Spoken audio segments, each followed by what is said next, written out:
Good morning. Attend your roll call.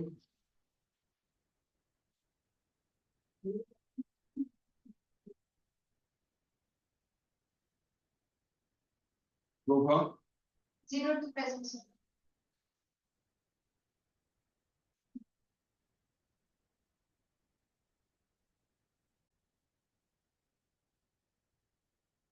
Nova. Present, sir. 0 to. Kirti. Yes, sir. 0 to. Varsha. Yes, sir. 0 to. Anjali. Yes, sir. 0 5. Kushi.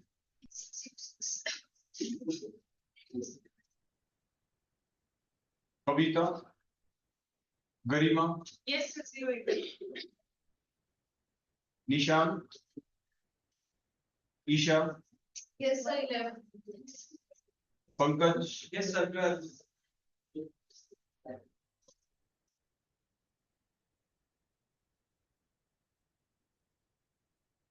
Prashant. Yes, sir. 13. Pooja.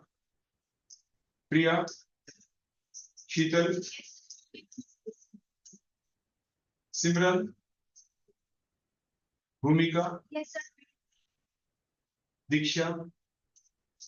Kushi. Yes, sir. 25. Renu. Yes, sir. Muskan. Yes, sir. Hitesh. Yes, sir. 20. Tamanna. Yes, sir. 29. Nancy. Jyoti. Yes, sir. 32.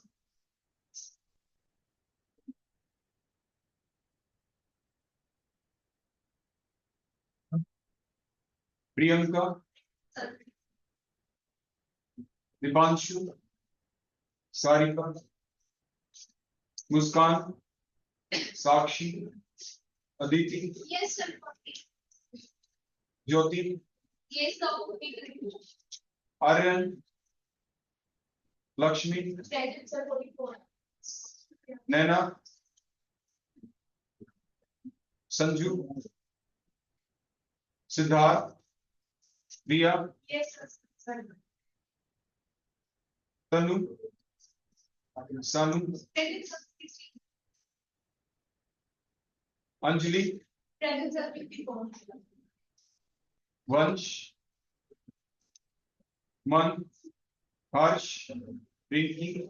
Muskan. Present, sir. विधि और कोई student हो गई सभी की attendance?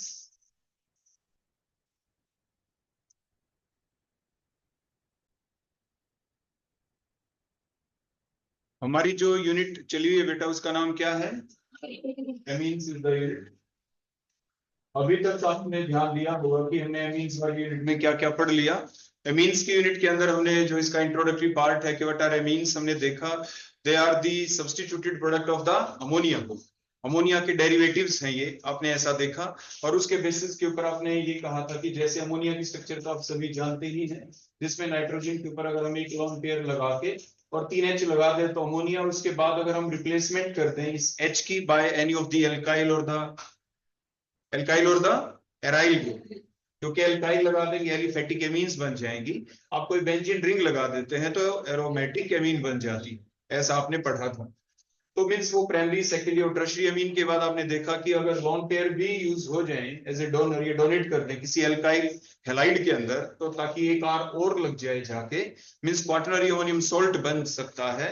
Reaction का भी एक special था नाम, होफमान एग्जॉस्टिव एल्काइलेशन, जिसके द्वारा we got a mixture of primary, secondary amine, tertiary amine and the quaternary ammonium salt. फिर आपने देखा कि जो आपके क्वाटरनरी अमोनियम सोल्ट है, उस क्वाटरनरी अमोनियम सोल्ट की हेल्प से एक पार्टिकुलर टाइप की आपने एलिमिनेशन रिएक्शन पढ़ी थी, वो थी आपकी होफमान एलिमिनेशन रिएक्शन। वो पार्टिकुलरली इसी पर्टिकुलर केस में आपने देखा था। वैसे तो आपने पढ़ा है कि जब कभी भी किसी रिएक्शन के दौरान जब कोई एल्कीन बनती है, चाहे वो एल्काइल हैलाइड से बने चाहे वो आपके अल्कोहल से बने, आपने पढ़ा था पिछले लेक्चर्स के अंदर कि अपने सर्जेफ रूल को फॉलो करना पड़ता है। मतलब means more the substituted alkene more will be the product. Hyper conjugation के बेसिस के ऊपर आप इसकी कंप्लीट एक्सप्लेनेशन दे भी सकते हैं कि why the more substituted alkene is more stable then the less substituted alkene. लेकिन आपके जो क्वाटरनरी अमोनियम सॉल्ट होते हैं जिसके अंदर आपने कुछ इस तरह से देखा था कि अगर आपके 4 ग्रुप हम लगा देंगे तो कुछ इस टाइप से, कि नाइट्रोजन के ऊपर एक हमने ये लगाया था, आपने ध्यान दिया होगा इथाइल ग्रुप, और दूसरी साइड में आपने देखा था हमने प्रोपाइल ग्रुप लगा दिया था, और प्रोपाइल ग्रुप लगा के फिर हमने होफमान एलिमिनेशन को एक्सप्लेन किया। यहाँ पे CH3 और ये भी मान लीजिए हमने CH3 इस तरीके से लगाया, और फिर हमने देखा था कि किस टाइप से बेस डालने के बाद आपके इस क्वार्टनरी अमोनियम सॉल्ट के अंदर से जब हम एलिमिनेशन रिएक्शन करते हैं इन प्रेजेंस ऑफ बेस, तो आपकी जो एल्कीन है या तो इधर से बनती है या इधर से, क्योंकि जो रिएक्शन है वो बीटा एलिमिनेशन रिएक्शन चल रही होती है, तो बीटा कार्बन इन्हीं 2 एल्काइल ग्रुप के अंदर है, या तो इधर है बीटा पोजीशन या इधर, क्योंकि यहाँ पे तो सिर्फ एक ही कार्बन अल्फा है, तो इसीलिए आपकी बीटा एलिमिनेशन रिएक्शन यहाँ पे हो नहीं सकती। तो सबसे पहला काम आपने किया था कि बीटा कार्बन को ढूंढना, फिर बीटा कार्बन तो 2 साइड में था, फिर आपने जब बेस डाला तो आपने देखा था कि अल्फा पोजीशन के ऊपर किस टाइप से कार्बन आयन जनरेट हो गए थे, क्योंकि इस H को इलेक्ट्रॉन किसने दिए थे, उस बेस ने कार्बन आयन बना था। इसी कार्बन आयन की स्टेबिलिटी के आधार पे आपने देखा था कि कौन सा कार्बन आयन बनेगा, तो हमने देखा था ये कार्बन आयन बनेगा नहीं, क्योंकि ये सेकेंडरी कार्बन आयन है और ये प्राइमरी कार्बन आयन है। इधर आपका जो बनेगा प्राइमरी है, सेकेंडरी सॉरी ये मैंने ये गलत लिख दिया, ये CH2 ही रहेगा, ये वाला था यहाँ पे, ये बीटा था, तो बीटा के ऊपर से H हटना था, जैसे हमने यहाँ पे हटाया, तो ये प्राइमरी कार्बन आयन था, ये सेकेंडरी था, तो प्राइमरी कार्बन आयन हमेशा ज्यादा स्टेबल होता है, और इसीलिए यहीं से आपकी फर्दर रिएक्शन चलेगी और ये एल्कीन बन जाएगी जो लेस सब्स्टिट्यूटेड है, ये वाली एल्कीन बन नहीं पाएगी जो कि मोर सब्स्टिट्यूटेड है, क्योंकि ये कार्बन आयन बनेगा ही नहीं, क्योंकि ये लेस स्टेबल है, वो कार्बन आयन बनेगा जो कि ज्यादा स्टेबल है। तो इस तरीके से आपने देखा था कि ये एक्सेप्शनल केस था कि होफमान एलिमिनेशन रिएक्शन हमेशा हर जगह नहीं चलती, क्योंकि ये डेविएट कर जाती है नॉर्मल रूल।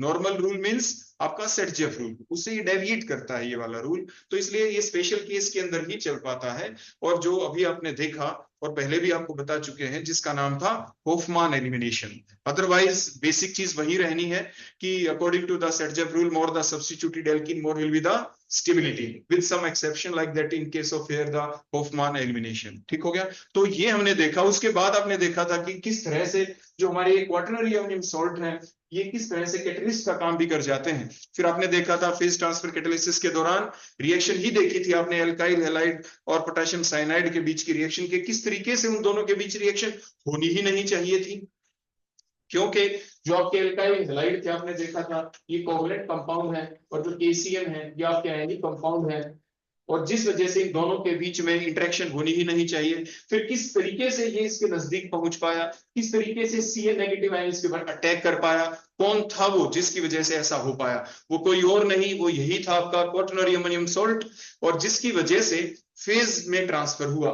इस फेज से ये इस फेज में जो आयन था कैसे गया, क्योंकि ये पोलर फेज ये नॉन पोलर फेज, और यहां से यहां पे पहुंचाने का काम किया था आपके उसी फेज ट्रांसफर कैटलिस्ट वाले उसी सब्सटेंस ने, जिसको हम कहते थे क्वार्टनरी अमोनियम सॉल्ट, क्योंकि उसके अंदर दोनों पार्ट थे, उसके अंदर पॉजिटिव आपके आयनिक पार्ट भी था जो पॉजिटिव नेगेटिव, प्लस में एल्काइल ग्रुप भी लगा हुआ था, मतलब non polar part. Because of that reason वो कैटलिस्ट का काम कर पाया, वो ट्रांसफरेंस करवा पाया आपके Cl नेगेटिव आयन की from one phase two another, means polar phase two non polar one, और जिसकी वजह से Cl नेगेटिव आयन आपके नॉन पोलर फेज में जाके RCl नेगेटिव के साथ अटैक कर पाया था और रिएक्शन पॉसिबल हो पाई थी। अदरवाइज रिएक्शन फिर भी होती, कैसे होती, हम इन दोनों को शेक करते रहते। जब भी आप शेक करेंगे तो दो फेज आपस में एक दूसरे के पास इंटरमिक्स होंगे, जिसकी वजह से इन दोनों का एक दूसरे के पास पहुंचने के जो चांसेस है थोड़े से इंक्रीज हो जाएंगे, लेकिन उस रिएक्शन को होने में काफी लंबा समय लग सकता है। वो रिएक्शन इजीली होगी नहीं, कम समय में नहीं होगी, it will takes very longer time. So to decrease the rate of reaction,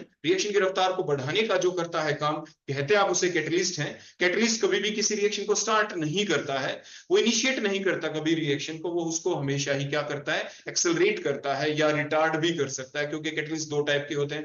हमें आमतौर के ऊपर हमें पॉजिटिव कैटलिस्ट की ही आवश्यकता होती है, जो यहाँ पे हमारे क्वार्टनरी अमोनियम सॉल्ट ने फेज ट्रांसफर कैटालिसिस के दौरान ऐसा करके दिखाया। तो ये था अब तक का बैक रिव्यू, जो अभी तक आपने छुट्टियों से पहले मैंने आपको पढ़ाया था। अब हम स्टार्ट करते हैं उससे आगे। तो नेक्स्ट जो आज हम देख पाएंगे ये आपने ये तो देख लिया कि जो आपके एमीन्स थे वो आपके डिफरेंट टाइप के हो सकते हैं, वो आपके प्राइमरी एमीन भी हो सकते हैं, सेकेंडरी भी हो सकते हैं, टर्शियरी एमीन भी हो सकते हैं।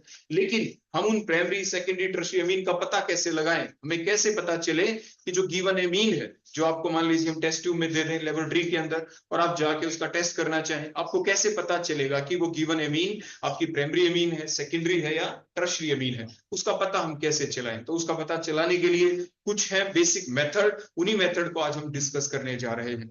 तो जो हमारा सबसे पहला और सबसे इंपॉर्टेंट जो मेथड होगा, जो भी हम देखेंगे, उस मेथड का नाम बोलो क्या होगा, हिल्सबर्ग मेथड। बोलो क्या होगा, Hilsberg method is a method which can be used to differentiate between the primary, secondary and the tertiary amine। उनको डिफरेंशिएट करने के लिए आप इस पर्टिकुलर मेथड को यूज कर सकते हैं। क्लियर हो गया।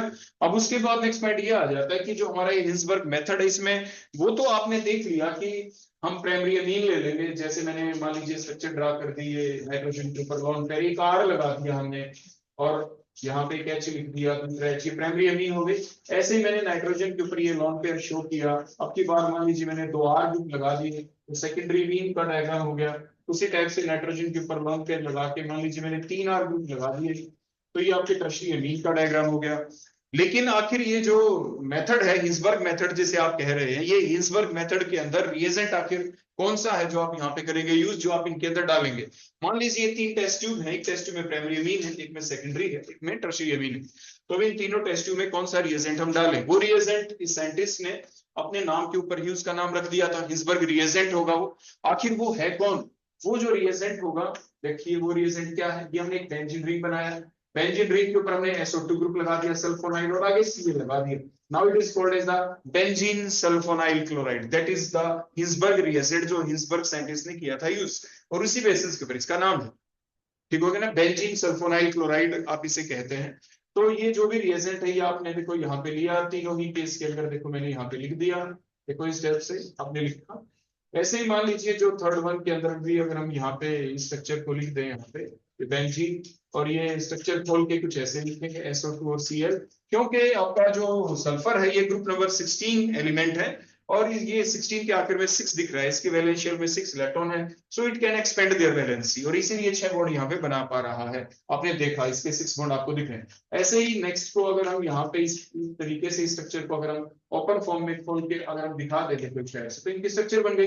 अब आखिर होने क्या वाला है, होगा कुछ ऐसा, जब रिएक्शन चलेगी इनके बीच, आपको दिख रहा है कि नाइट्रोजन के ऊपर लॉन पेयर है, तो ये अपने लॉन पेयर को डोनेट कर सकता है। डोनेट कहाँ पे करे, जिसको जरूरत है। जरूरत किसको होगी, अगर हम यहाँ पे देखें तो सल्फर के ऊपर स्लाइड पॉजिटिव चार्ज होगा और ऑक्सीजन के ऊपर स्लाइड नेगेटिव है, Cl के ऊपर भी स्लाइड नेगेटिव है, लेकिन सब्स्टिट्यूशन रिएक्शन तो वहां पे हो सकती है जहां पर कि सिंगल बॉन्ड दिखाई दे। अदरवाइज सबसे पहले आपके जो नाइट्रोजन जब ये अपने लॉन पेयर देखो यहाँ पे डोनेट करेगा, देखो इस टाइप से उस सल्फर के ऊपर जिसके ऊपर स्लाइड पॉजिटिव चार्ज है, तो सबसे पहले ये जो पाई बॉन्ड के इलेक्ट्रॉन है जो कि वीक बॉन्ड होता है, ये दोनों के दोनों इलेक्ट्रॉन इधर शिफ्ट हुए और वापस यहीं पे आ गए, और वापस जब यहाँ पे आएंगे तो उसके बाद क्योंकि सब्स्टिट्यूशन होगी, Cl दोनों इलेक्ट्रॉन लेके यहाँ पे निकल गया, तो इस तरीके से रिएक्शन यहाँ पे हो जाएगी। लेकिन नाइट्रोजन पे ऐसे आ जाएगा पॉजिटिव चार्ज, तो नाइट्रोजन कैसे न्यूट्रलाइज करें, नाइट्रोजन के ऊपर देखो H भी है, दोनों इलेक्ट्रॉन नाइट्रोजन ने साइमल्टेनियसली यहाँ से ले लिए to neutralize that the effect of so that the positive charge do not appear on that nitrogen atom। तो अब होगा क्या, जो आपका प्रोडक्ट यहाँ पे बनेगा, देखो बड़े ध्यान से, एक नाइट्रोजन है, नाइट्रोजन के ऊपर एक RSH है, यहाँ पे एक ही H हमने दिखा दिया, ये H तो हट गया, नया बॉन्ड जो नाइट्रोजन के लॉन पेयर की हेल्प से बना, देखो इन लॉन पेयर की हेल्प से, दो इलेक्ट्रॉन की हेल्प से ये नया बॉन्ड बन गया। नया बॉन्ड जो बना ये किसके साथ बना, ये नया बॉन्ड यहाँ पे जो बना ये सल्फर के साथ बना, और सल्फर के ऊपर दो ऑक्सीजन लगी हुई है, बोलो कौन लगी हुई है, दो ऑक्सीजन, हमने SO2 लिख दिया, और इसको हम फिनाइल ग्रुप भी कहते हैं, इसलिए आगे हमने इसको शॉर्ट फॉर्म में PH करके लिख दिया, फिनाइल ग्रुप। क्लियर हो गया इतना। तो अब उसके बाद या हम ओपन फॉर्म में भी इसको दिखाना चाहें तो आप दिखा सकते हैं, कोई ऐसी बात नहीं है, लेकिन फर्दर देखें आप, पहले इसको SH हमने लिख दिया, और ये जो दोनों इलेक्ट्रॉन नाइट्रोजन ने NH बॉन्ड के लिए थे, जिसकी वजह से लॉन पेयर दोबारा से जनरेट हो गया। क्लियर हो गया इतना। ऐसे ही यहाँ पे भी है ये पॉसिबिलिटी, सल्फर के ऊपर स्लाइड पॉजिटिव चार्ज, नाइट्रोजन अपने लॉन पेयर इसको दे सकता है, और देने के बाद नाइट्रोजन पे पॉजिटिव चार्ज ताकि ना आए, उसने NH बॉन्ड के इलेक्ट्रॉन अपने पास लिए, उसी टाइप से पहले पाई बॉन्ड के इलेक्ट्रॉन की मूवमेंट बैक आएंगे और यहाँ से सब्स्टिट्यूशन हो जाएगी, Cl नेगेटिव निकल जाएगा, ओवरऑल H पॉजिटिव निकला और Cl नेगेटिव यहाँ से निकल जाता है।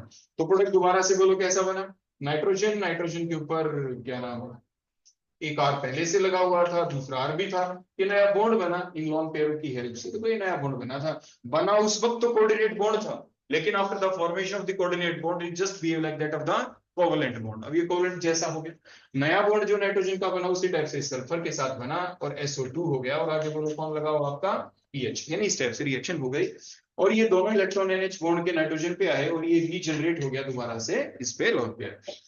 अब नेक्स्ट पॉइंट ये आया कि नाइट्रोजन जब भी अपने लॉन पेयर यहाँ पे डोनेट करता है, सल्फर को देता है, तो इसी शर्त के ऊपर देता है कि वो न्यूट्रलाइजेशन इफेक्ट यहाँ पे हो जाए। अब यहाँ पे आपने देखा कोई भी H तो है नहीं है तो इलेक्ट्रॉन देने के लिए तैयार, लेकिन जैसे दिए इसको कुछ पीछे से मिला नहीं, तो ये रिएक्शन हुई नहीं। कहने का अभिप्राय क्या है कि जो हिंसबर्ग रिएजेंट, जब आपके पास 3 टेस्ट ट्यूब होती हैं, एक टेस्ट ट्यूब ऐसी जिसमें आपने प्राइमरी अमीन डाल रखा था, एक जिसमें सेकेंडरी, एक जिसमें टर्शियरी, तीनों के अंदर आपने हिंसबर्ग रिएजेंट डाला, बेंजीन सल्फोनाइल क्लोराइड डाला, 2 टेस्ट ट्यूब में तो रिएक्शन हो गई, 2 टेस्ट ट्यूब के अंदर व्हाइट पीपीटी बन गए, तीसरी टेस्ट ट्यूब के अंदर कोई भी रिएक्शन नहीं हुई, मींस वहां पे कोई पीपीटी फॉर्मेशन नहीं हुई। तो जिससे पता चला कि टर्शियरी वो टेस्ट ट्यूब जिसके अंदर की टर्शियरी अमीन है उसके अंदर कोई रिएक्शन नहीं होगी, मींस वो टेस्ट ट्यूब जिसमें कोई रिएक्शन नहीं हो कौन है, वो टर्शियरी अमीन। तो टर्शियरी अमीन वाली टेस्ट ट्यूब हमने साइड में कर दी, अब बच गई 2 टेस्ट ट्यूब। वो 2 टेस्ट ट्यूब कौन सी थी, एक प्राइमरी और किसी दूसरे में सेकेंडरी है, लेकिन ये नहीं पता कि किसमें प्राइमरी अमीन और किसमें सेकेंडरी अमीन है। अब हमें उस चीज का पता लगाना है। उसके लिए हमने क्या किया, दोबारा से हमने इसके अंदर क्या किया, जो भी ये रिएक्शन आपको दिख रही है, अब हमने इसमें डाला बेस। यहाँ पे तो आपने देखा नो रिएक्शन, अब हमने इसमें डाल दिया यहाँ पे बेस। क्या डाला बोलो, हमने बेस डाला, लाइक QH आप डाल दे, हमने बेस डाल दिया यहाँ पे लाइक QH, देखो हमने केस डाला, K पॉजिटिव है OH नेगेटिव है, K पॉजिटिव है OH नेगेटिव है। यहाँ पे इस पर्टिकुलर केस में आप देख पा रहे हैं कि ये जो OH नेगेटिव अपने इलेक्ट्रॉन इस H को दे सकता है, क्योंकि H है, यहाँ पे H है, और ये दोनों इलेक्ट्रॉन फिर किसके ऊपर अटैक करेंगे, किस टाइप से रिएक्शन हो सकती है, ये डिसोल्व हो सकता है, यहाँ से वाटर निकल सकता है और PPT get dissolve, PPT dissolve हो जाएंगे। क्यों हो जाएंगे, क्योंकि किस वजह से डिसोल्व होंगे, क्योंकि यहाँ पे H है, यहाँ पे H नहीं है, ये पीपीटी डिसोल्व नहीं होंगे, ये पीपीटी डिसोल्व हो जाएंगे। तो पीपीटी जिस भी टेस्ट ट्यूब में होंगे डिसोल्व, जो व्हाइट पीपीटी बने थे जिस भी टेस्ट ट्यूब में हुए डिसोल्व, उस पर्टिकुलर टेस्ट ट्यूब में बोलो कौन है, प्राइमरी अमीन। जिसमें पीपीटी एज सच बच गए उसमें कौन है, सेकेंडरी अमीन। और जिसमें स्टार्ट में ये रिएक्शन नहीं हुई थी वो कौन था, टर्शियरी अमीन। तो इस तरीके से हिंसबर्ग रिएजेंट को यूज करते हुए हम ये पता लगा सकते हैं कि which of the following is the primary, secondary और the tertiary amine. So Hinsberg method can be used for what purpose. अगर मान लीजिए कभी ऑप्शनल क्वेश्चन आ जाए तो आप आंसर में लिखते हैं use for the differentiation of primary, secondary and the tertiary amine. उसका पता लगाने के लिए आप हिंसबर्ग टेस्ट करते हैं, आप हिंसबर्ग मेथड को यूज कर सकते हैं। लेकिन कुछ एक मेथड और भी तो हो सकते हैं। और मेथड क्या है, जैसे फॉर एग्जांपल एक रिएक्शन है जिसके ऊपर वैसे तो बैन लगा हुआ है, वो रिएक्शन कहलाती है, पहले इस रिएक्शन को किया भी जाता था लेबोरेटरी के अंदर, अब कभी भी इस रिएक्शन को आपको लैब के अंदर नहीं करवाया जाता, क्योंकि काफी सफोकेटिंग नेचर हो जाता है पूरी लेबोरेटरी के अंदर। अब देखो हुआ क्या, नाम से पता चला कार्बाइल अमीन रिएक्शन। क्या नाम है इसका, कार्बाइल अमीन रिएक्शन। ये एक ऐसी रिएक्शन है which is shown by primary amine. पहली बात, इस रिएक्शन को प्राइमरी अमीन ही शो कर सकते हैं। इससे हम ये डिफरेंशिएट एग्जैक्टली नहीं कर पाएंगे कि which of the following is primary, secondary और द टर्शियरी। सिर्फ इतना बता सकते हैं कि प्राइमरी अमीन है या नहीं। If the given amine is primary amine that test will be positive, otherwise not. इससे सिर्फ हम ये पता लगा सकते हैं कि गिवन अमीन प्राइमरी अमीन है। इससे ये पता नहीं लगा सकते कि जो अमीन अगर प्राइमरी नहीं तो क्या सेकेंडरी और टर्शियरी है, नहीं। इससे सिर्फ किस चीज का पता चलता है, प्राइमरी।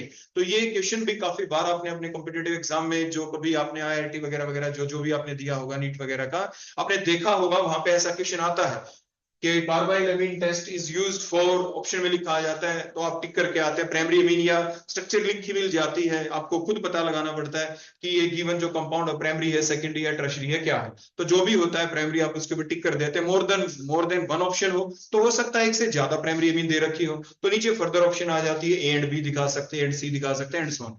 इस टाइप से यानी क्वेश्चन आपसे पूछा जा सकता है। तो आखिर अब ये रिएक्शन थी क्या, देखो इसमें हमने ये RNH2 लिखा, मतलब प्राइमरी अमीन लिखा, तो प्राइमरी अमीन के द्वारा ये रिएक्शन शो की जाएगी। इसमें जो प्रोडक्ट है वो बनेंगे कार्बाइल अमीन। कार्बाइल अमीन मींस आइसोसाइनाइड, तो ये हमने आइसोसाइनाइड की स्ट्रक्चर आपके सामने लिख दी।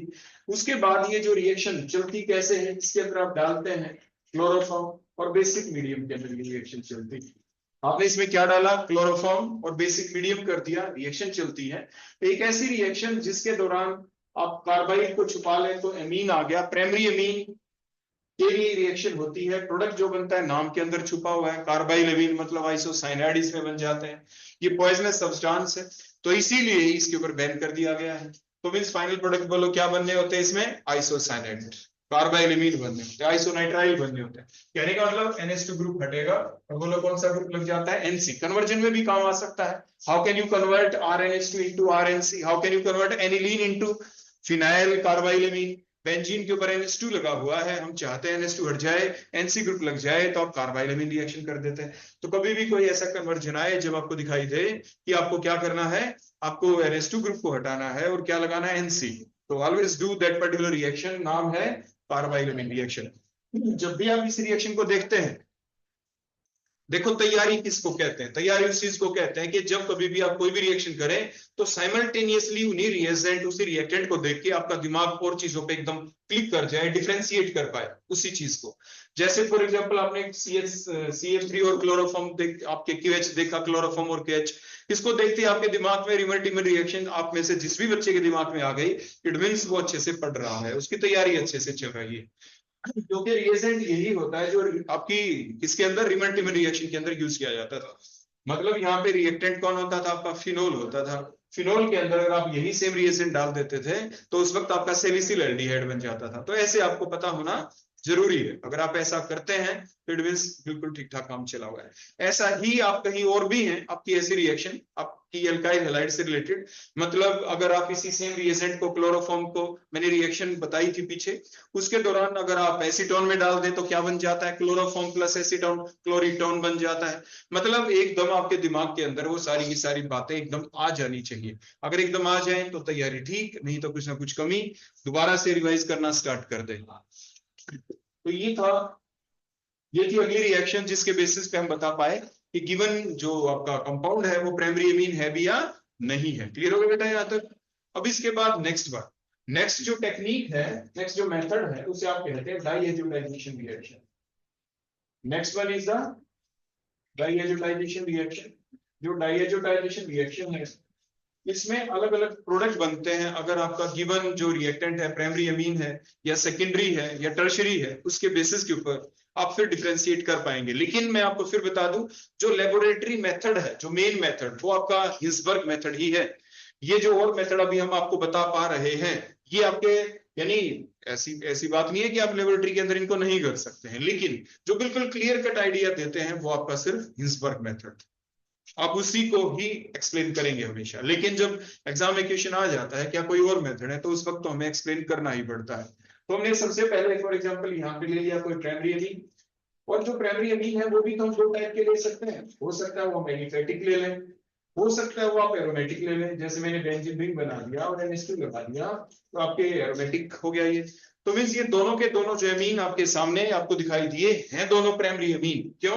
क्योंकि आपको दिख रहा है यहाँ पे NH2 ग्रुप लगा हुआ दिख रहा है, क्योंकि they are the derivative of the ammonia. Ammonia का जो NH3 था उसका एक ही तो H हटा है, VNH2 बाकी है जो आपको दिख रहा है। तो एक H हटके R ग्रुप लगा दिया, एक H हटके आपने बेंजीन रिंग लगा दिया, एलिफेटिक एमीन हो गई, एरोमेटिक एमीन हो गई। अब इन दोनों के अंदर जब हम डाइएजुटाइजेशन रिएक्शन करेंगे तो किस तरह से बनेगा आपका product.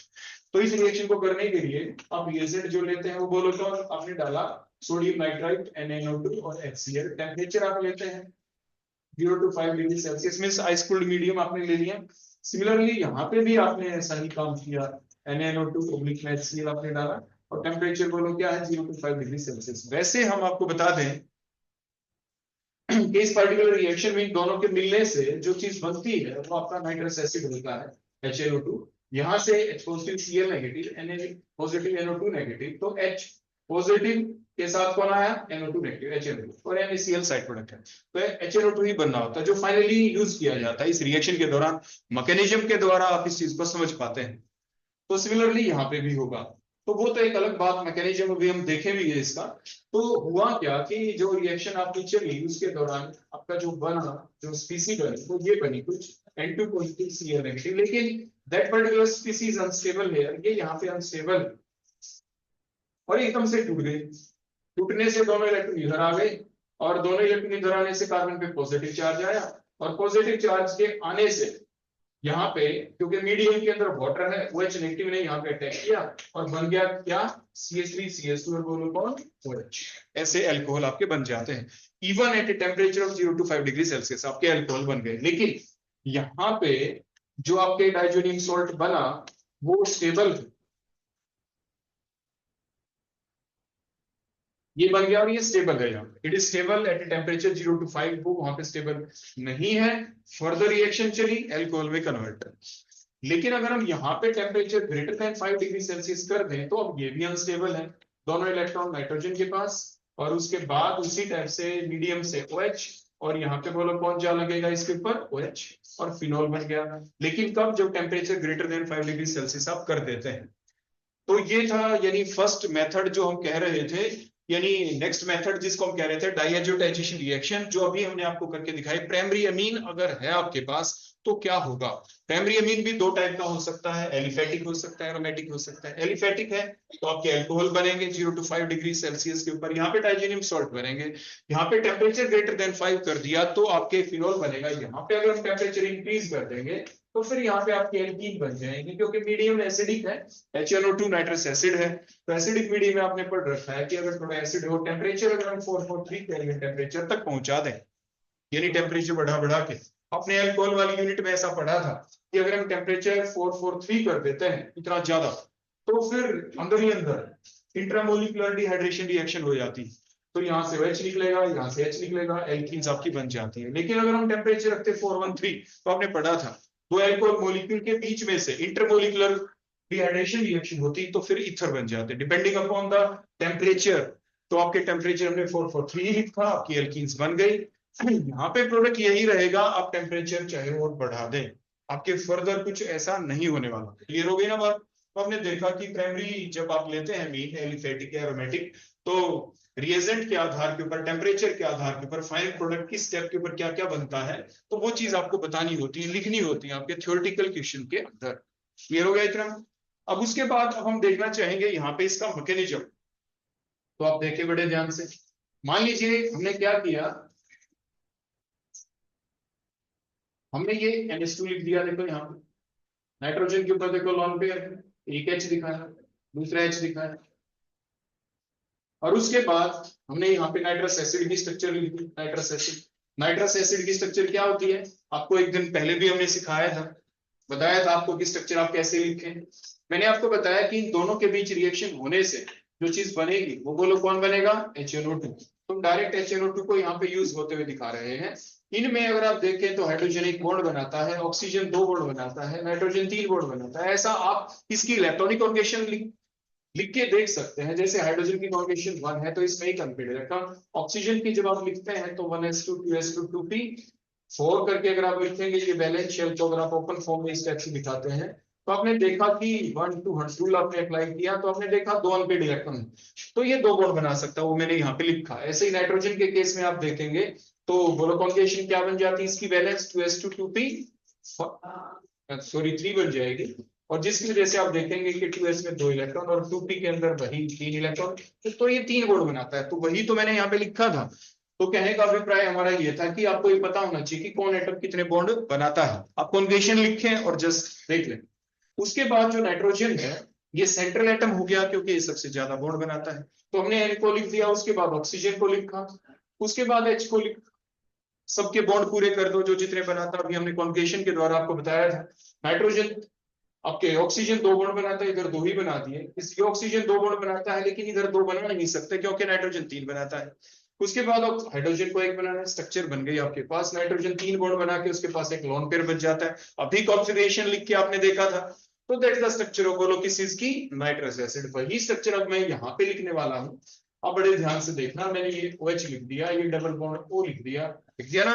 So that's the structure of बोलो किस चीज की, नाइट्रस एसिड की स्ट्रक्चर है। तो ये जो नाइट्रस एसिड यहाँ पे बनता है पहली स्टेप के अंदर, और इसकी स्ट्रक्चर जो हमने यहाँ पे लिख दी, लिखने के बाद अब आके होगा क्या, होगा बड़ा सिंपल सा काम। इन दोनों के बीच किस तरह से क्या कुछ काम हो, नाइट्रोजन ने अपने लोन पेयर किसको दिए बोलो यहाँ पे, नाइट्रोजन को, ठीक है।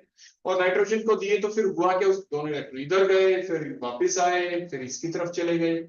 मीडियम एसिडिक है ही, तो जिसकी वजह से हुआ क्या, वो H नेगेटिव निकला, ये इलेक्ट्रॉन यहां से ले लेगा, तो ओवरऑल H यहां से निकला, वो H यहां से निकला, बोलो क्या बना, क्या निकला, बोलो यहाँ से वाटर। तो मीन्स ओवरऑल जब वाटर यहाँ से निकला तो आपने क्या देखा, कौन सा ग्रुप कहाँ पे लग गया, ये बेंजीन रिंग आपका SH है, यहाँ पे ये नाइट्रोजन है, नाइट्रोजन के ऊपर एक H अभी बाकी है, ये लोन पेयर इसके ऊपर फिर से जनरेट हो गया, देखो NH बॉन्ड के दोनों इलेक्ट्रॉन आने से लोन पेयर आगे गया, ये बॉन्ड N के साथ बना, देखो N के साथ नया बॉन्ड बना, और यहाँ पे डबल बॉन्ड आ गया, बोलो क्या आ गया यहाँ पे, डबल बॉन्ड। उसके बाद दोबारा से आपने देखा कि ये जो NH है, क्योंकि जो मीडियम है, मीडियम के अंदर से आपने देखा, देखो ये H जो H लगे हुए हैं, अगर हम थोड़ा सा बेस डाल दें तो बेस क्या करेगा, इलेक्ट्रॉन H को देगा, H को मिल गए, दोनों इलेक्ट्रॉन आगे हैं, ये दोनों इलेक्ट्रॉन फिर आगे शिफ्ट, तो जिसकी वजह से आपने क्या देखा, फर्दर रीअरेंजमेंट हुई यहाँ पे, ये नाइट्रोजन है, नाइट्रोजन के ऊपर H लगा हुआ था वो तो हट गया, ये डबल बॉन्ड आ गया, ये N आ गया, ये सिंगल बॉन्ड है, O के ऊपर नेगेटिव चार्ज आ गया, नेगेटिव के साथ H आ गया, नेगेटिव के साथ बोलो कौन आ गया, आपका H आगे ना, दोनों इलेक्ट्रॉन इधर, तो क्या नाइट्रोजन के ऊपर कोई पॉजिटिव नेगेटिव चार्ज आया, नहीं आया यहाँ पे। अब नाइट्रोजन के ऊपर बोलो कौन है यहाँ पे, लोन पेयर। अब नाइट्रोजन अपने लोन पेयर फर्दर आगे शिफ्ट किए, दोनों इलेक्ट्रॉन लेके यहाँ पे निकल गया, मीडियम एसिडिक है, H पॉजिटिव Cl नेगेटिव है, तो N2 पॉजिटिव, देखो ओवरऑल देखो क्या बन गया आपका, ओवरऑल आपकी जो स्ट्रक्चर बनी वो कुछ ये बन गई, देखो यहाँ पे N और N के बीच में देखो ट्रिपल बॉन्ड है, नाइट्रोजन के ऊपर पॉजिटिव चार्ज है, और ये जो OH नेगेटिव है जो मीडियम से पीछे, बोलो यहां से क्या ले लेगा, बोलो H पॉजिटिव लेके, जो HCl के साथ रिएक्शन करके, और आपका वाटर निकल गया साइड में, और Cl जाके यहाँ पे लग जाएगा, क्योंकि ये स्ट्रॉन्ग इलेक्ट्रोलाइट है और ये क्या है, वीक इलेक्ट्रोलाइट है वाटर, इसलिए वाटर तो बनना ही है, और Cl नेगेटिव यहाँ पे आके बन गया, so that is the benzene diazonium chloride बन गया। ये डाइएजोटाइजेशन रिएक्शन थी, ये डाइएजोटाइजेशन रिएक्शन का मैकेनिज्म था जो भी हमने यहाँ पे देखा था। तो मींस जब भी हम डाइएजोटाइजेशन रिएक्शन की बात करें for the differentiation of primary secondary और द टर्शरी अमीन, तो प्राइमरी अमीन के केस में आपने देखा, क्या देखा कि किस तरीके से एलिफेटिक से क्या प्रोडक्ट बनने होते हैं और एरोमेटिक से क्या बने होते हैं। एरोमेटिक से जो बेंजीन डाइजीनियम क्लोराइड बना वो कैसे बनता है, किस तरीके से रिएक्शन चली, सो that is about the primary amine. ये किसके बारे में था, आपके प्राइमरी अमीन के बारे में। आपके सिलेबस के अंदर मैकेनिज्म भी है, तो मैकेनिज्म आपसे पूछा जा सकता है, तो आप जरूर याद करेंगे, ठीक हो गया। अब इसके बाद नेक्स्ट हम लेंगे सेकेंडरी अमीन को। देखो सेकेंडरी अमीन भी अब हम दोनों टाइप के लेने वाले हैं, नाइट्रोजन जिसके ऊपर लॉन पेयर और इसके ऊपर एक H हम दिखा देंगे, यहाँ पे दो R ग्रुप हम लगा देंगे, देखो R की। अगर हम नाइट्रोजन के ऊपर ये क्या नाम है लॉन पेयर दिखा के और ये R लिख दें, ये R लिख दें, R की बजाय अगर हम कोई एक R को हम बेंजीन रिंग लेते हैं, किसी एक को हम बेंजीन रिंग ले रहे हैं, ये बेंजीन रिंग हो गया, ये H आ गया, इस तरीके से हमने रिएक्शन करनी है। तो फिर अब हमारी रिएक्शन उसी के साथ जिसका नाम नाइट्रस एसिड था, स्ट्रक्चर बनानी अभी अभी आपने सीखी थी, जिसमें क्या था बोलो N डबल बॉन्ड O और सिंगल बॉन्ड OH, इस टाइप से ये स्ट्रक्चर थी। नाइट्रस एसिड क्या पहले ही सीख चुके हैं, क्योंकि रिएजेंट वही डाल रहे हैं हम, NaNO2 HCl। हम आपको ये बता दें कि इसको आप स्टोर नहीं करते किसी बोतल के अंदर, जब भी आप इसको प्रिपेयर करते हैं रिएक्शन के दौरान जब रिक्वायरमेंट होती है आप इसको बना लेते हैं। कैसे बनाते हैं, उन्हीं दो रिएजेंटों को डाल के, बोलो वो दो रिएजेंट कौन है, NaNO2 और HCl, इन दोनों को मिक्सअप करते हैं और HNO2 आपके पास आ जाता है। So it is prepared in situ। आपकी बुक में जो लिखा होता है ना HNO2 ब्रैकेट में इन situ लिखा होता है, उसका मतलब ये होता है कि it is prepared during the reaction, when there is any requirement of HNO2 then it is prepared on the spot. Reaction के दौरान ही बनाया जाता है, तो इन situ हम वहां पे लिख देते हैं। तो अब होगा क्या उसके बाद आगे रिएक्शन, देखो किस तरीके से चलेगी, आपको साफ साफ दिख रहा है यहाँ पे, बोलो क्या दिखा उसी टाइप से। ये आपके नाइट्रोजन के पास लॉन पेयर है और ये लॉन पेयर इसने किसको दिए, नाइट्रोजन को, उसी टाइप से दोनों इलेक्ट्रॉन इधर शिफ्ट हुए, वापस आए और निकल गया, बोलो कौन, उसी टाइप से OH निकल गया ना।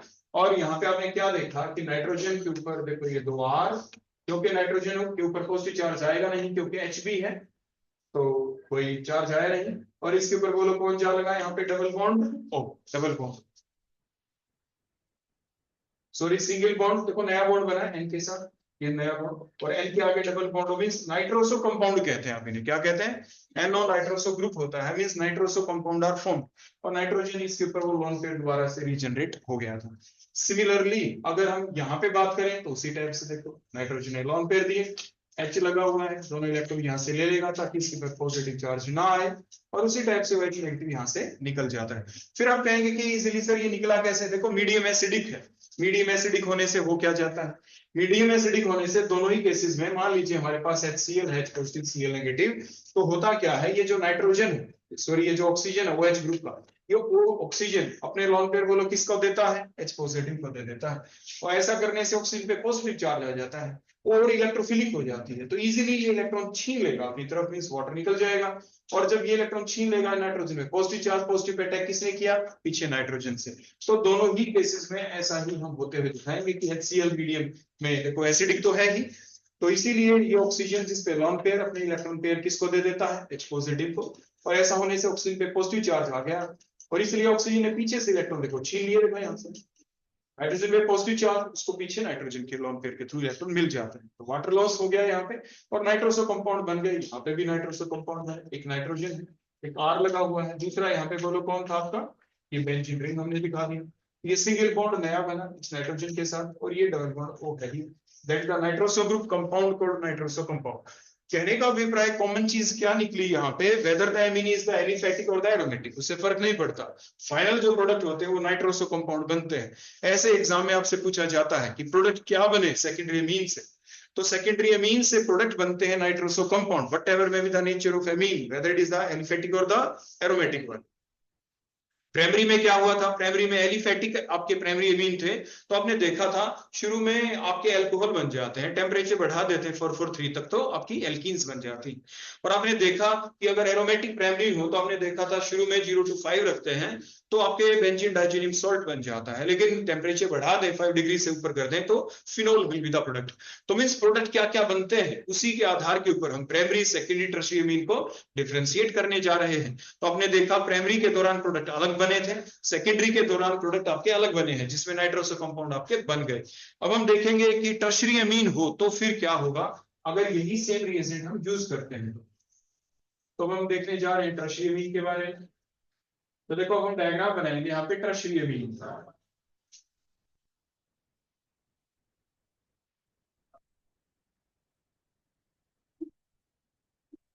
अगर हम नाइट्रोजन के ऊपर तीनों के तीनों R ग्रुप लगा दें, जैसे मैंने यहाँ पे लगा दिया, एक लोन पेयर है, टर्शियरी एमीन है, टर्शियरी एलिफैटिक एमीन, यहाँ पे भी हमने दो मान लीजिए R ही ले लिए, लेकिन एक हमने बेंजीन रिंग ले लिया, देखो यहाँ पे इस टाइप से, देखो इस टाइप से ले लिया हमने, तो बोलो कौन ये टर्शियरी एमीन है, लेकिन टर्शियरी एरोमेटिक एमीन बन गई। अब हुआ क्या, जैसे देखो आपने पढ़ा है, अब इस नाइट्रोजन के ऊपर कोई और H तो बचा नहीं, यहाँ पे भी कोई और H तो है नहीं नाइट्रोजन के ऊपर, क्योंकि दोनों के दोनों टर्शियरी एमीन ही है। तो अगर अब हम यहाँ पे क्या डाल दें, वही उसी टाइप से NaNO2 में HCl, बिल्कुल सेम वही चीज डालें, मतलब दोनों के मिलने से बन क्या रहा है इसी टाइप से, देखो HNO यानी इस टाइप से, ठीक हो गया। तो अब बनेगा क्या, होगा क्या, अब इसमें होगा कुछ ऐसे कि एक बेसिक फैक्ट हम आपको यहाँ पे सिखाना चाहते हैं कि बेंजीन रिंग के ऊपर जब कभी भी कोई भी ग्रुप लगा हुआ हो लाइक NH2 है ना, तो फिर उस वक्त ये देखा जाता है, जो भी हम पढ़ेंगे इस टॉपिक के बाद, अगला टॉपिक हमारा, कि जो आपके एरोमेटिक एमीन होते हैं वो किस तरह की रिएक्शन दिखाएंगे, क्योंकि एरोमेटिक एमीन के अंदर आपने देखा बेंजीन रिंग तो है ही, तो बेंजीन रिंग आते ही साथ ये कौन सी रिएक्शन दिखाते हैं, उसको कहते हैं, क्योंकि बेंजीन के ऊपर हाई पाई इलेक्ट्रॉन डेंसिटी है, तो अटैक कौन करेगा इसके ऊपर, इलेक्ट्रॉन किसको देंगे अपने इलेक्ट्रोफाइल को, तो इलेक्ट्रोफिलिक रिएक्शन, और ये एरोमेटिसिटी को कभी डिस्ट्रॉय करना चाहेंगे नहीं, इसको मेंटेन रखना चाहेंगे एरोमेटिसिटी को, इसलिए सब्स्टिट्यूशन रिएक्शन, तो मतलब रिएक्शन चलेगी इलेक्ट्रोफिलिक सब्स्टिट्यूशन रिएक्शन, ठीक हो गया। तो वो बात बिल्कुल ठीक है कि इलेक्ट्रोफिलिक सब्स्टिट्यूशन रिएक्शन अब यहाँ पे चलनी चाहिए, लेकिन अब जो इलेक्ट्रोफिलिक सब्स्टिट्यूशन रिएक्शन हम यहाँ पे और कोई पॉसिबिलिटी है नहीं ना, तो अब कैसे करें, हमने तो क्या किया, इस नाइट्रोजन के ऊपर जो NH2 ग्रुप लगे हुए थे हमने आपको सिखाया था कि अब ये बेंजीन रिंग यूनिफॉर्म तो है नहीं कि इलेक्ट्रोफाइल आए और किसी भी पोजीशन के ऊपर जाके अटैक कर दे, वो तो अकेला प्योर बेंजीन होता तो उसकी सारी वो पूरा सिमेट्रिकल होता है, यूनिफॉर्म इलेक्ट्रॉन डिस्ट्रीब्यूशन होता है प्योर बेंजीन रिंग के ऊपर, तो इसीलिए किसी भी पोजीशन के ऊपर अटैक कर दे इलेक्ट्रोफाइल कोई फर्क पड़ता नहीं। लेकिन यहाँ पे क्योंकि बेंजीन के ऊपर हमने NH2 ग्रुप लगा दिया, तो NH2 ग्रुप लगने की वजह से अब होगा क्या, NH2 ग्रुप लगने की वजह से वैसा होगा क्योंकि इसका प्लस R इफेक्ट है, क्यों है प्लस R, क्योंकि नाइट्रोजन के ऊपर लॉन पेयर है, और लॉन पेयर भी ना देखें तो हमने आपको ये पीछे सिखाया था कि बेंजीन रिंग के ऊपर कोई भी ग्रुप लगा हुआ हो और उस ग्रुप के अंदर सिर्फ सिंगल बॉन्ड दिखाई दे, बेंजीन से भी सिंगल बॉन्ड से अटैच है, आगे भी सिंगल बॉन्ड से अटैच है, तो वो प्लस आर इफेक्ट वाला ग्रुप ही होता है। क्लियर हो गया इतना? वो इलेक्ट्रॉन डोनेटिंग ग्रुप होता है। फॉर एग्जांपल अगर आप यहाँ पे CH3 लगा दें, तो CH3 में तो कार्बन के ऊपर तो लोन पेयर होता नहीं, लेकिन वो हाइपर कंजुगेशन के द्वारा जो प्रोसेस आपकी फर्दर चलती है वो अपना प्लस आर इफेक्ट को शो कर देता है। तो ये तरीका है जिससे कि आप याद रख पाते हैं। तो इसका प्लस आर इफेक्ट हो गया।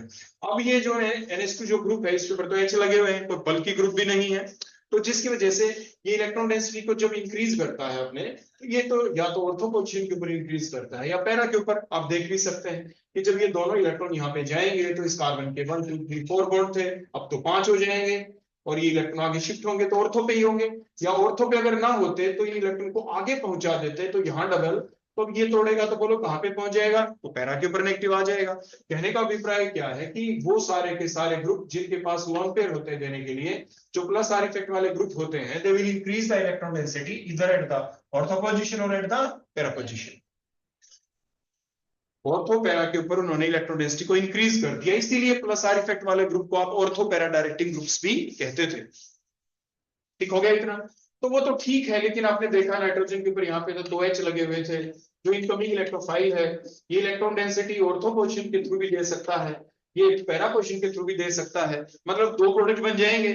तो जब कभी भी बेंजीन रिंग के ऊपर कोई भी प्लस आर इफेक्ट वाला ग्रुप लगा हुआ हो, तो उस वक्त हमेशा ही प्रोबेबिलिटी होती है कि 2 प्रोडक्ट बने, एक ऑर्थो प्रोडक्ट और दूसरा पैरा। क्लियर हो गया इतना? लेकिन जैसे जैसे हम जो NH2 ग्रुप आपके यहाँ पे लगा हुआ है, अगर हम इस NH2 ग्रुप के ऊपर जो ये H हैं, इन H को हटा के, इन H को हटा के हम यहाँ पे, जैसे अभी हमने टर्शरी अमीन बनाई थी जिसको हम टर्शरी एरोमेटिक अमीन कह रहे हैं, हम इन 2H को हटा के यहाँ पे 2R ग्रुप लगा दें, ये नाइट्रोजन के ऊपर लॉन्ग पेयर अभी भी हैं, ये अभी भी अपना प्लस आर इफेक्ट शो करेगा, लेकिन कहाँ पे करेगा? या तो ऑर्थो पे करेगा या पैरा के ऊपर करेगा। रिएक्शन सब्स्टिट्यूशन ही होगी, मतलब जो भी कुछ हो यहाँ पे, मान लीजिए ऑर्थो के ऊपर होती, ऑर्थो के ऊपर H होता है, मान लीजिए हम जो भी हेलोजिनेशन करें तो होता क्या है, जैसे Cl पॉजिटिव है, यहाँ से H दोनों इलेक्ट्रॉन छोड़ देता है, H पॉजिटिव की फॉर्म में निकलना होता है और Cl पॉजिटिव उसकी जगह आ जाता है। एक स्ट्रॉन्ग इलेक्ट्रोफाइल, एक वीक इलेक्ट्रोफाइल जो कि बेंजीन वाली रिएक्शन में H पॉजिटिव ही होता है, ये H को पॉजिटिव की फॉर्म में हटा देते हैं, Cl पॉजिटिव लग जाता है, और इस तरह से बेंजीन रिंग के ऊपर वो सब्स्टिट्यूशन रिएक्शन चलनी होती है। क्लियर हो गया इतना? तो अब क्योंकि स्ट्रॉन्ग इलेक्ट्रोफाइल वीक को रिप्लेस करेगा, H पॉजिटिव हटेगा, ये कोई आपका स्ट्रॉन्गर इलेक्ट्रोफाइल लगेगा, लेकिन वो कहां कर लगे? यहाँ पे तो पॉसिबिलिटी थी कि वो ऐसा काम कहां कर सकता था, ऑर्थो पे भी कर सकता है और ये पैरा के ऊपर भी कर सकता है, क्योंकि प्लस आर इफेक्ट था, प्लस आर तो यहाँ पे भी है। लेकिन ये बल्कि आर ग्रुप लगने की वजह से, स्टेरिक हिंड्रेंस होने की वजह से, स्टेरिक हिंड्रेंस होने की वजह से आपके जो भी इनकमिंग इलेक्ट्रोफाइल होगा वो इजीली ऑर्थो पोजीशन के ऊपर अटैक नहीं कर पाएगा टर्शरी अमीन के अंदर, तो फिर वो कहां करे अटैक? अब वो जहां पे भी करेगा अटैक, वो कोई और पोजीशन ही, रिमेनिंग पोजीशन एक ही बची, और वो पोजीशन सिर्फ पैरा पोजीशन है। इसीलिए जो टर्शरी अमीन होती है, वो टर्शरी अमीन के अंदर जब हम करते हैं ये रिएक्शन, और यहाँ पे पैरा पोजीशन के ऊपर जो ये लगा हुआ होता है H, और जो हमने ये लिखा यहाँ पे कि N डबल बॉन्ड हो और ये OH ऐसे करके जो हम लिख के दिखाते हैं, और जो दोनों के दोनों इलेक्ट्रॉन, क्योंकि मीडियम एसिडिक है, मैंने आपको बताया था, जैसे HCl है, H positive Cl negative, oxygen ने दोनों इलेक्ट्रॉन H को दिए और ये दोनों इलेक्ट्रॉन ऑक्सीजन ने ले लिए, N के ऊपर पॉजिटिव चार्ज आया, पॉजिटिव चार्ज आया तो ये एक इलेक्ट्रोफाइल बना, इलेक्ट्रोफाइल बना तो कहां करेगा अब ये अटैक नाइट्रोसोनियम आयन? या तो ऑर्थो पे या पैरा पे। ऑर्थो पे कर नहीं सकता, वहां पे स्टेरिक फैक्टर आ गया, स्टेरिक हिंड्रेंस हो गई, तो अटैक कहां पे करें? सिर्फ पैरा पोजीशन के ऊपर। तो इसीलिए इस पैरा पोजीशन के ऊपर से ये जो H है ये यहां से हटेगा, और बोलो यहाँ पे कौन सा ग्रुप जाके लग जाएगा? इस तरीके से जो मैंने आपको बताया, ये मैंने एनो लिख रखा है, 2 R ग्रुप लगे हुए हैं, लॉन पेयर भी है, और ये रिएक्शन चली, फाइनल प्रोडक्ट बना, नया बॉन्ड बना, N डबल बॉन्ड, मतलब नाइट्रोसो कंपाउंड बन गए। बोलो कौन बन गए? नाइट्रोसो कंपाउंड कहां से बने? टर्शरी एरोमेटिक एमीन से। लेकिन अगर हमारे पास ये सिंपल कंपाउंड होता है तो H पॉजिटिव होता है, NO2 negative, nitrous acid H positive देगा, तो सिंपल यहाँ पे क्वाटरनरी सॉल्ट बन जाता है, सिंपल यहाँ पे सॉल्ट बन जाता है। Salt will be found here in case of the aliphatic amine, aliphatic tertiary amine.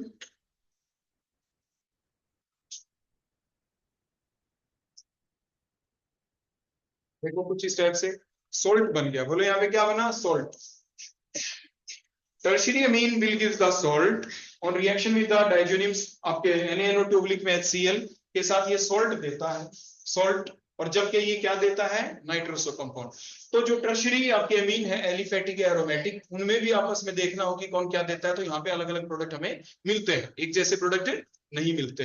तो ये आपने देखा, तो ये थी हमारी डाइएजोटाइजेशन रिएक्शन। तो आज हमने देखा कि हम किस तरीके से प्राइमरी, सेकेंडरी और टर्शरी अमीन को डिफरेंशिएट कर सकते हैं। तो प्राइमरी, सेकेंडरी, टर्शरी अमीन को डिफरेंशिएट करने के लिए मेन मेथड हमने कौन सा देखा, हिल्सबर्ग मेथड, जो कि बेंजीन सल्फोनाइल क्लोराइड था, और जिसके बेसिस के ऊपर प्रेसिपिटेट किस में बने, किस में बाद में डिसॉल्व हो गए, इस आधार के ऊपर हम देख पाए कि प्राइमरी अमीन कौन है, सेकेंडरी कौन और टर्शरी कौन। फिर हमने देखा कार्बाइल अमीन रिएक्शन को, जो कि यूज किया जाता है सिर्फ प्राइमरी अमीन की डिटेक्शन के लिए।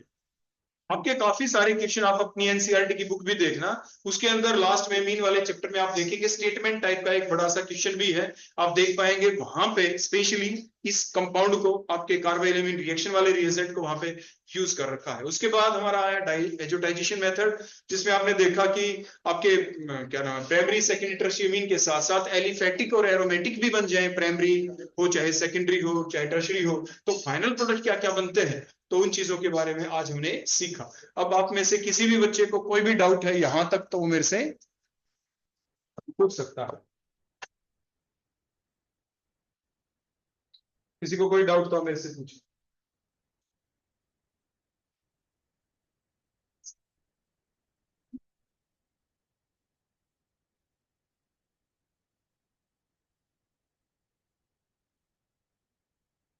उसमें भी किसी को एक चीज और मैं आपको बता दूं, मैंने ना अभी जो फर्स्ट ईयर की जो क्लास चली हुई है, तो आप तो क्योंकि सेकंड ईयर में आ गए, तो फर्स्ट ईयर की जो क्लास चली हुई है, तो उनके लिए पीरियोडिक टेबल से रिलेटेड कुछ जो टॉपिक है, सब टॉपिक मैंने आजकल अभी इन छुट्टियों में बना के कुछ एक डाले थे, और अभी मैंने उसको कंटिन्यूटी में आगे और भी मैं डालूंगा, जिसमें सिलेक्टर्स रूल जो बड़ा इंपॉर्टेंट रूल होता है, जो इवन एक ऐसा रूल होता है जो आपके एमएससी एंट्रेंस एग्जामिनेशन के साथ साथ जो आपके नेट का पेपर भी होता है, इवन उसके अंदर भी एक क्वेश्चन कई बार उसमें से आ जाता है, तो वो भी उसके अंदर आया था। तो ऐसे ऐसे ऐसे किसी को कुछ अपना रिवीजन करना हो तो वो वहां से आराम से कर सकता है, ठीक है ना। अब आप जा सकते हैं, कोई डाउट हो तो आप पूछ सकते हैं, नहीं तो आप जा सकते हैं।